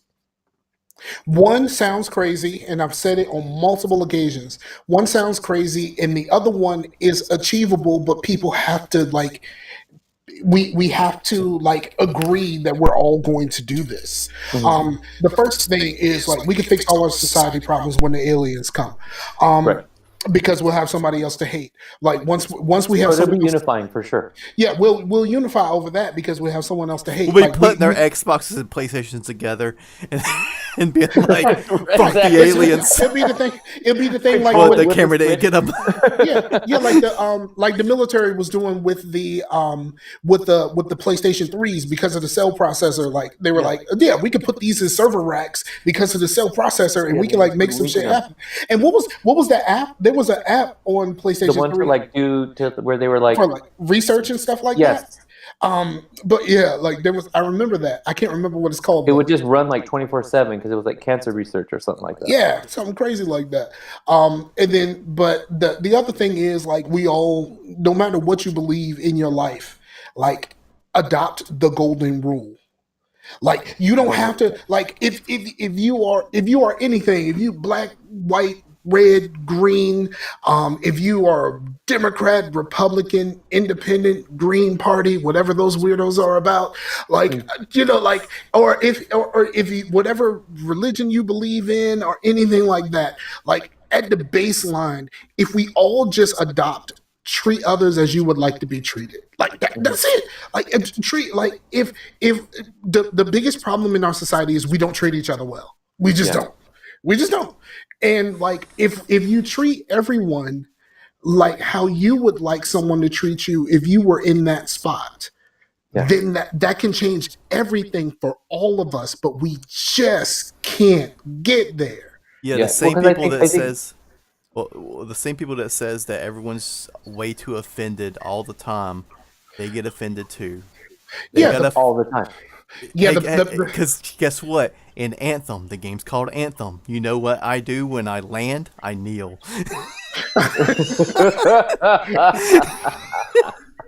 Yeah, it's the whole thing. Like the people who call everyone else snowflakes are like the biggest offenders of being a snowflake. You know what I mean? Like y'all are the most sensitive out of everybody. Like all we have to do is just kneel. Like I have a dude who does that to me quite often, and I rarely like respond to him, and he's just like, "Oh, you're a snowflake because of that," and I'm like, I didn't mention you in this tweet. I didn't like you saw it and then felt compelled to respond. Like that's you, man. Like that's not me. You didn't like my opinion. Like that's all it is. Yeah, like every time, look, it's like the people who call us snowflakes, every time they get pissed off at something, like they go destroying their own shit. And I think destroying your own shit, no matter what you believe in, destroying your own shit is fucking stupid. Like at one point they were all busting up their Keurigs. And I'm like, bruh, because of something that happened on Fox News. But like, yo, bruh, do you remember how much that Keurig cost? Right. Do you remember the coffee that you drank this morning that took you 10 seconds to make? Right. And then like the people who were messing up their Nikes. Now here's the thing with the people who were messing up their Nike gear. None of them were actually messing up anything that was worth anything. Like they were all messing up. Like I see, except the dude who let him on fire on his feet. No. Well, that was a hoax. That wasn't real. Okay. Yeah. But they were burning some Kmart Nike. They were not burning some Foot Locker Nikes. They were burning like the $50 Nikes that, like they were burning like the granddad Nikes. We all know the granddad Nikes, right. Those all white ones with the white stripe in the blue outline and the blue inside. The walking shoes. Like they were burning like the walking shoes. I ain't seen nobody burning no J's. Right. Nobody. Like, and then that guy who just went out of business because, like, out of all of this stuff, when they gave Kaepernick another campaign, he decided he wasn't going to sell Nike stuff in his sports memorabilia store. And guess what? Nike owns all of the jerseys in football. So if you don't have any jerseys or anything that I can actually buy, like, yeah, you're going to go out of business. And then he tried to make it seem like, oh, yeah, I didn't cave in. Yeah, but how did your family feel about this now? Yeah, like, you kind of like wrecked your livelihood. Yeah, you wrecked your whole livelihood one, for a lie, and two, like, no one told you to do this. Yeah, exactly. No one told you to do this. And then, like, the people, like, there was a restaurant that was in Virginia Beach, and they put a Kaepernick jersey as a doormat to the restaurant. Oh, I saw that. Yes, I remember that. They taped it down, and there's a doormat to go into this place. Well, somebody had to buy that already in order to have it. So, like, in all of these cases where you burn your own shit, guess what? You already paid for it. They already have your money. Why are you burning your own shit? Like, you can choose not to wear it, or you can choose to give it away to somebody who might be able to use it, like some homeless people that just like, yo, I know this shirt got holes in it, but you know what? It's better than this holy ass shirt I already got on now. Yeah. You know what I mean? Like, like that type of thing. But like the people just burning their own shit. And it's just like, and then these are the same people who are burning their own shit are the same people that call everybody else snowflakes. And I'm just like, because nobody would have said anything if someone was like, I don't agree with Nike supporting Kaepernick, so I'm going to donate all my Nike stuff to charity, Right. And everyone will be like, well, I don't agree with how you think, but that's cool, man. Yeah.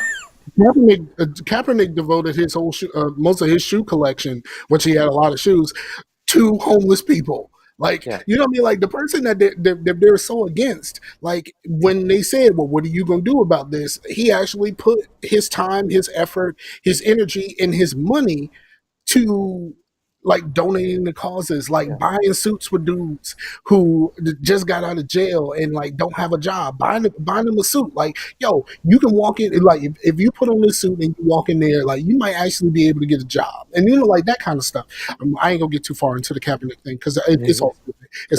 It was a little bit different in the 90s, like, because, like, like, people, like, you could have a neighbor that was, like, some sort of, I don't want to generalize people, like, I'm just going to say it, like a mechanic that was super conservative, and the next door was a professor that was super liberal.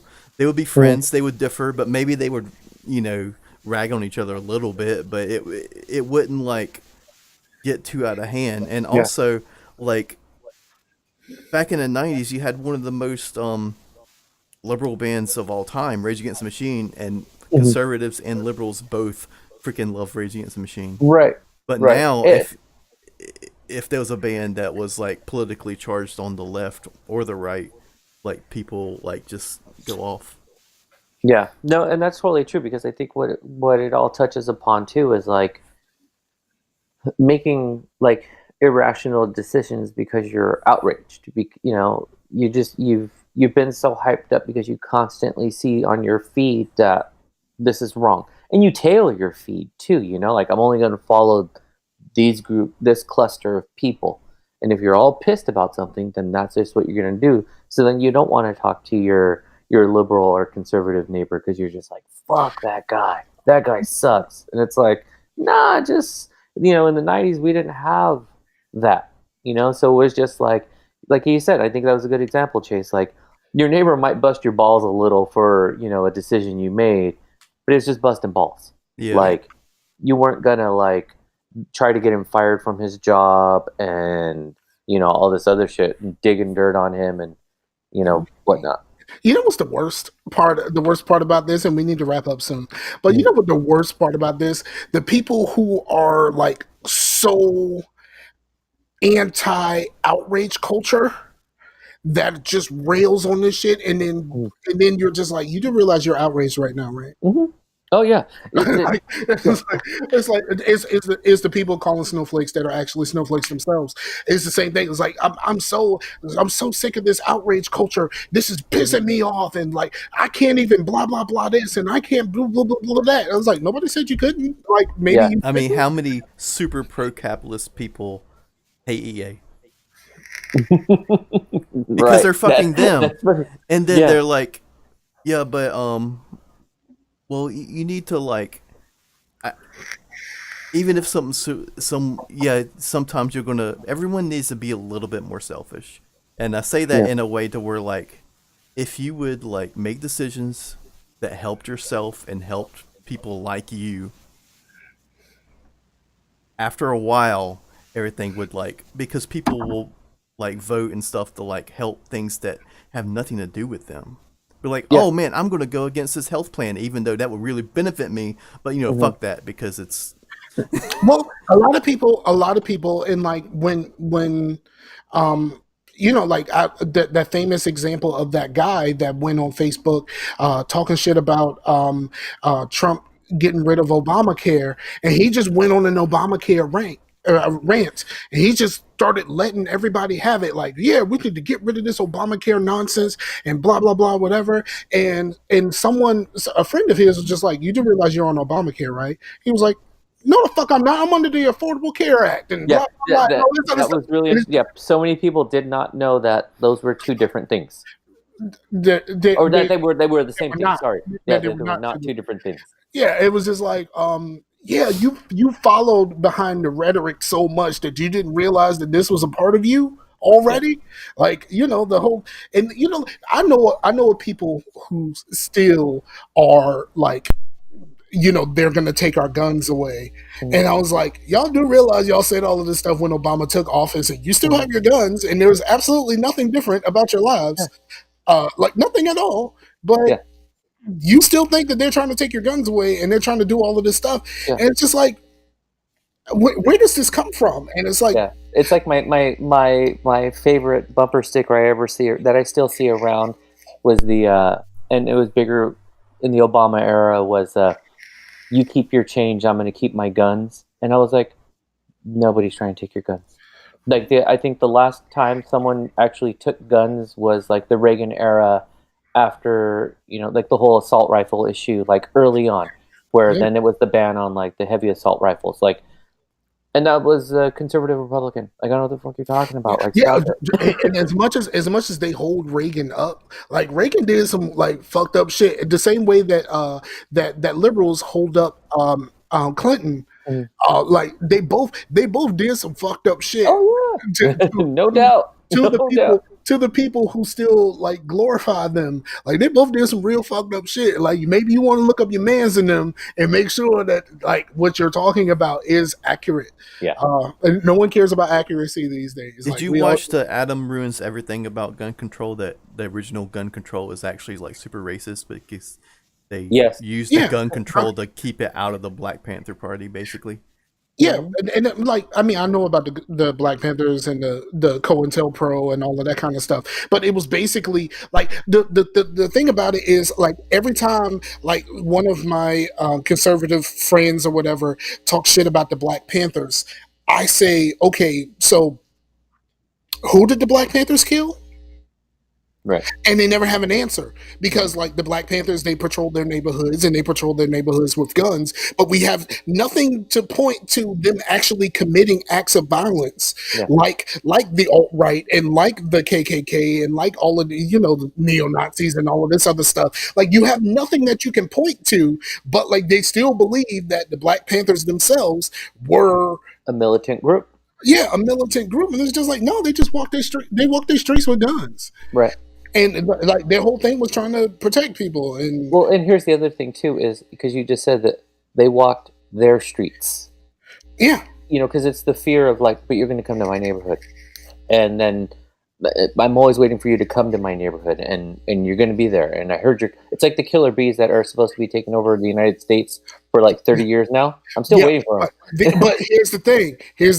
They tread on the fear of black people because like no one gave a shit, but they called them African killer bees, and all of a sudden it's a thing. That's right.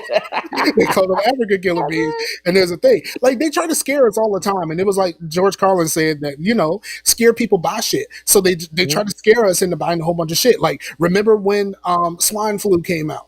Yep. Swine flu came out, and people was just like, "Man, I just won't eat no pork. We good." And then it was like, "Nah, nigga, it's the bird flu now." It's like you can't avoid no birds, like. And people were scared. It was just like all they did was change the animal. Like they didn't change nothing else about like how harmful it was supposed to be. All they did was change the animal, and all of a sudden it's like a big deal. And like especially this shit comes up like right around like big elections, because like what happened like for Trump's election, that was like when Ebola came back, and Ebola was a bad motherfucker, even though it only actually killed the black people. Like the white people who got it survived somehow, but like Ebola was a bad motherfucker until the election was over. Yeah. The same way we were all gonna die from Ebola. Yeah, the same way about these the fucking caravan. The caravan was a bad motherfucker until the election was over last year. The caravan was. You guys remember back in the day too, and I think it was like a election era thing too. Remember when the flesh-eating disease was like a thing, and we were all gonna die? Yeah, but the flesh-eating disease, bath salts. So remember what bath salts was? Bath salts were like this super dangerous drug, and people were like, it was turning people into kind of a zombie-like state, and they were eating each other. Your face off. Yeah, like bath salts. Like, and it was like this really big thing until the election was over, and then all of a sudden it just fucking disappeared. Yeah, it's like magically everything's cool. Like, oh wow, okay. Yeah, I thought I was gonna die from this or from that, but fear drives. Like that's really what it is. You can fear people into doing a lot of things, and it's just like because we don't want to think about it. We just want to go like, this is scary. That's that. During the bird flu, swine flu, anthrax phase of our lives, people were literally going out and spending $300 on gas masks. Like it even got to the point that they put that in Oz, the TV show Oz.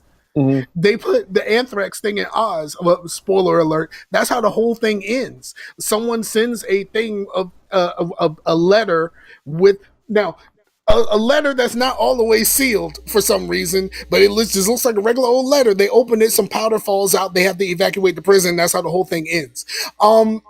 But like they use all of that to scare people into thinking like someone's gonna send you some mail with some anthrax in it. The same way that they try to do that dumb shit of trying to scare you to think that someone is gonna give drugs to your kids on Halloween. What drug user that's just gonna hand out their drugs on fucking Halloween? That's not gonna happen. You're trying to make money.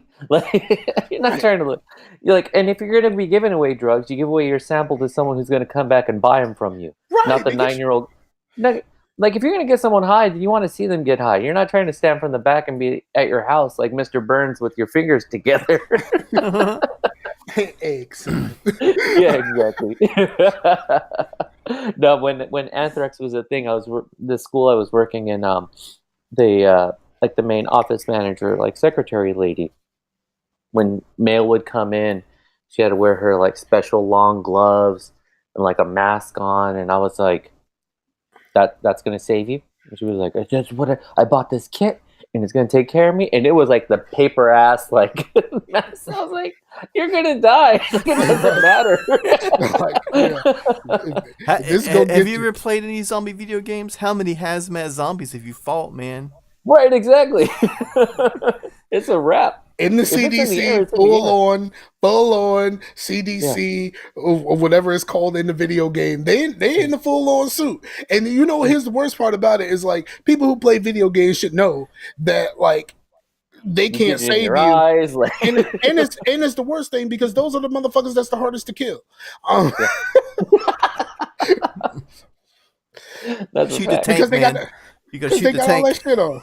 They got all that shit on, and now they hard for me to kill because they got on full fucking hazmat suit. Some bullshit. Gotta shoot the tank, man. Speaking of shooting tanks, we need to play some Division, man. Been kind of missing it. Yeah. Oh, I'm gonna upgrade my graphics card, and the graphics card that I put in my cart, when I put it in my cart just to see how much everything was gonna be, it said that I get a code for Division 2, Resident Evil 2, and fucking Devil May Cry 5. So it's pretty legit, man. I'm only even remotely interested in one out of those three, but all right. Yeah. Division 2 is supposed to be coming out next month, right? I think so. Yeah, because people just hit the demo, right? Yeah.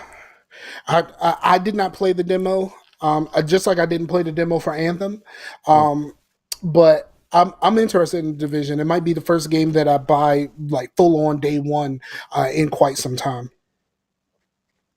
Yeah, I haven't played. I played a little bit of like the first one, but it was one of those things where it was just like I knew I wasn't going to have time. Kind of just like Anthem. Like I enjoyed it. Like I really did enjoy it. And I'm not like the usual like hater where there's like this game is broken. I just knew I wasn't going to have time to play. Yeah, it'll be a summertime purchase. Those three games are synonymous: Destiny, Division, Anthem. Like I'm surprised Anthem didn't begin with a D. Those all three games are like so synonymous with each other right now. Like you can't talk about one of those games without talking about the other two now. Yeah. No, that's really true. But yeah, but with Division, it was just like how they did their levels to where it was just really hard to play with your friends if they were higher level than you. So, but I do want to finish the story just so like I can be like I beat the story and go into Division 2, kind of knowing kind of what's going on. Well, I mean I know what's going on, but But yeah, Anthem's been pretty fun. I don't know if that's because of the EA access classes on that I didn't really pay for it, but I've been having fun with it.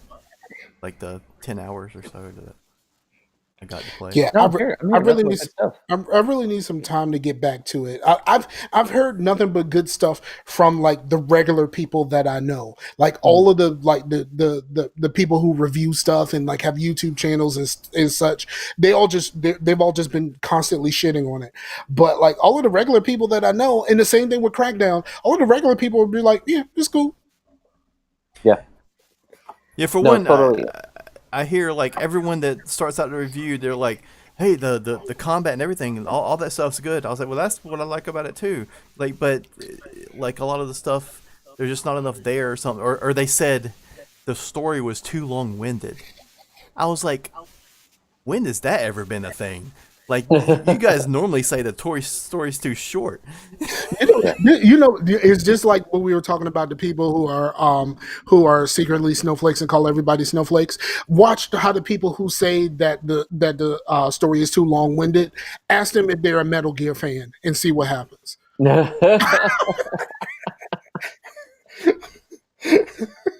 be a firm yes. Firm. Yeah. So, all right. So we got to wrap this up. Go ahead and talk a little bit more about your show and how people can reach you. Oh yeah, for sure. So, my podcast is called Games We Don't Play. It's me and my partner Sean, and then we just added our new partner as well, Delvin Cox, who's got a good podcast too. I've been listening to his latest stuff. It's been really good. Woo, man, yeah, that he's doing a series that's like the American perspective. First in the series was where it was just the white experience, and then the next episode was the from outside looking in, like foreigners looking at America, and then this last one that came out that I was on was like the sort of Latin experience as American. Next up is the Black experience. And so it's a good series. Like all in all, his podcast is always good, but I highly recommend that. We know how white people see America. We've all seen America World Police. But, well, you should listen to it. It's pretty good. Like and especially like some of the things we touched on today definitely come up on there. But on my end, we just we talk about mostly it's more about our life than the games we're actually playing, because it's like what is keeping us from playing these damn games. Like we'd love to play them more. Like my partner, he's got like tons of games. They're just still in the wrapping. Like he has not had time to undo them. I still have. Do you know, like the year XCOM came out, right? Mm-hmm. The first, like the one on 360. Yeah. I bought that game for Black Friday. It is still in the wrapping. I still have never touched XCOM. Yeah, my partner still has GTA 5 in the wrap. So he's just like, I'll get to it one day. I will. But yeah, you can catch us on all the things, the iTunes or Apple Music, Spotify, and then on my end too, you can catch me on Twitter at that Chaufie. The Chaufie is spelled CHAUFIE. I just always love chopping it up.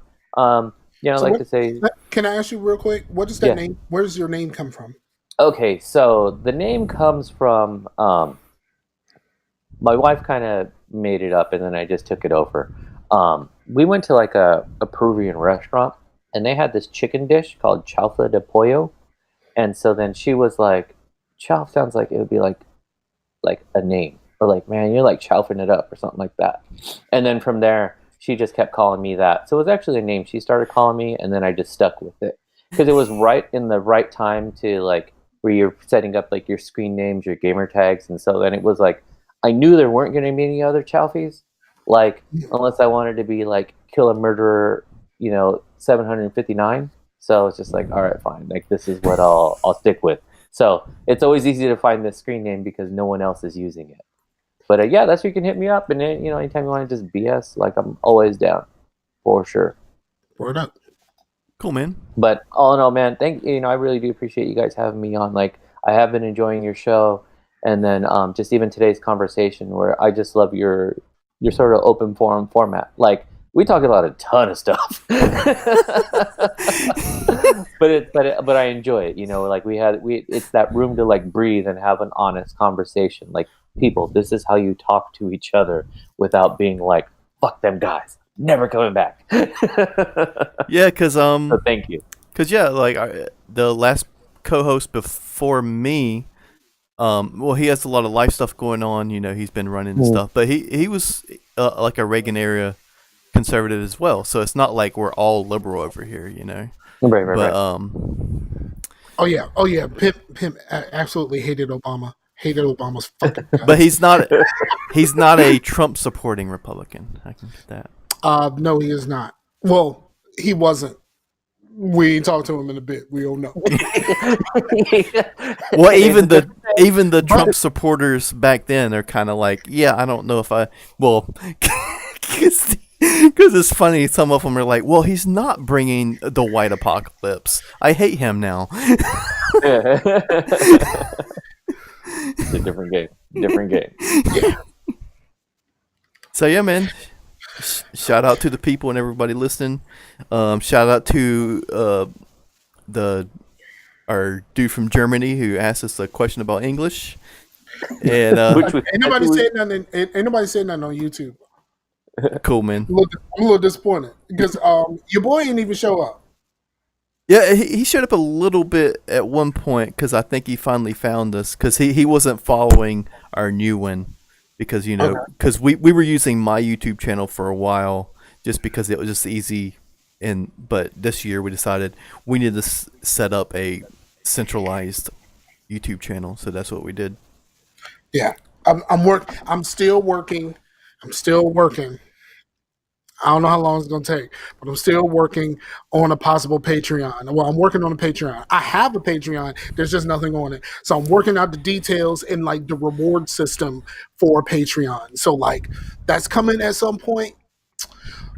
I was supposed to try to have it out by the anniversary, which, was last Sunday. So it ain't happened yet. So I'm still working on it.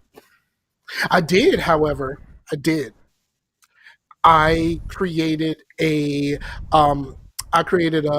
page for the paintings on what's that website? DeviantArt? Etsy. I created an Etsy page. Now I just put a random painting on there just so I could finish the process of setting up the page. But hopefully I can, get the time and get to that. But yeah, for now, go to the YouTube page, Peace Through Colors Arts and Crafts. And when I hit 50 subscribers, I'm going to be doing a giveaway. And I don't know whether I'm just going to make a painting and give that away, or whoever wins, I will ask them what they want, and then I'll try to make something for them specifically. Nice. Coming soon. I'm at 35, I think. Hey. That's 35% away from your own custom URL. Right? 35%, that's like a big number when you're talking about the entire United States. Absolutely. But yeah, I'm looking at the thing now to try to confirm the number.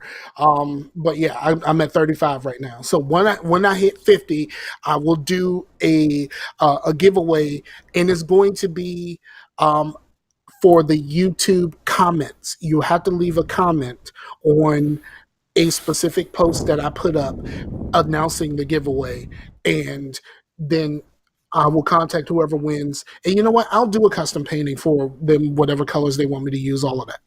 I'll do it. Why not? All right. Nice. All right. You started it. You want to wrap it up? Yeah, man. Thanks everybody for coming out and listening and doing all that stuff, and the thing with your ears and your eyes, and peace out to the Warriors. Did you thank your guests for being on today? I did. I did, and I thank you, Shafi. Yeah, thank you for having me, man. Thank you for reaching out. I appreciate it. It's been really dope. I just subscribed to the Twitter. I just subscribed to the podcast on my phone. Thank you. That's done. I just subscribed, and I'll be checking y'all out. Yeah, thank you. Really appreciate it. Yeah, we got some good talk over there. But yeah, again, man, thank you. Thanks to both of you guys for having me on. Yeah, when Chase reached out, I was like, it's always funny to me because I'm always like, I ain't shit. Like, so when someone hits me up, I'm always like, yeah, I'm down. Like, okay. Yeah. Normally I'm not like, oh man, I need to get like, I don't, what's the guy? Like, we need to get Adam Sessler on or something like that. I'm just like, I listen to games. I listen to a new podcast I haven't checked out, and cool, I need to get one of these guys on. I mean, because most of the people I get on are people that aren't doing anything anymore. Like people from podcasts that have aren't really podcasting anymore. I was like, I need to get them on because I miss hearing them talk. So just to check in. Yeah. So yeah, that's cool. So thank you, man. I appreciate it. No problem, man. It's been fun. Absolutely. And anytime you want to come back, holla at your boys. Yeah. We'll have to change it back to 3:00 again. Yeah. Oh, it's not 3:00 for you, is it? At all? Well, for me, no. Right now, it's like 2:15 right now. Okay. Cool. Yeah, it's 5:00. Yeah, 5:00. All right, so go ahead and wrap this up, Chase. All right. Peace out to the Warriors. Later. Peace out to the Warriors. Thank y'all for checking out Scarcasm.